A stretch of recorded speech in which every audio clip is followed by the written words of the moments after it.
এই রাষ্ট্রের কর্ণধারের জায়গায় আসতে হলে তোমাকে আদর্শিক পরিচর্যার জায়গায় আসতে হবে। হে নবীন, এখন বিশ্ব গ্লোবাল একটা ভিলেজে পরিণত হয়েছে।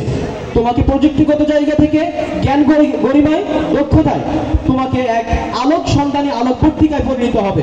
এই রাষ্ট্রকে ছাপিয়ে গিয়ে বিশ্ব মঞ্চে গিয়ে তোমার প্রতিনিধিত্ব করতে হবে। তোমাকে সেই আলোক পত্রিকা হে সন্ধানী নবীন তরুণ, তোমাকে সতলে নিতে হবে। আমি যেন এমন আদর্শিকভাবে নিজেকে করতে পারি, আমি যেন আমার জ্ঞান দক্ষতা দিয়ে শুধু রাজবাড়ী সরকারি কলেজ নয়, আমি সারা বাংলাদেশের একজন প্রতিনিধিত্বশীল হিসাবে আমি গ্লোবাল ভিলেজে গিয়ে বিশ্ব মঞ্চে প্রতিনিধিত্ব করতে পারি। এর জন্য জ্ঞানগত দক্ষতায়, প্রকৌশলী বা বিজ্ঞানের দক্ষতায় আমাকে সর্বোচ্চ সচেষ্ট থাকতে হবে এবং নিজেকে গড়তে হবে। বিজ্ঞানের অগ্রযাত্রায় নিজেকে সবসময় আলোক পত্রিকায় জ্ঞান পিপাসী হিসাবে গড়ে তোলার জন্য তুমি সবসময় সচেষ্ট থাকবে। তোমাদের আগামী ভবিষ্যতের শুভকামনা জানিয়ে এবং আগামী দিনে তোমাদের কল্যাণ কামনা করে শেষ করছি। আসসালামু আলাইকুম ওয়া রাহমাতুল্লাহ।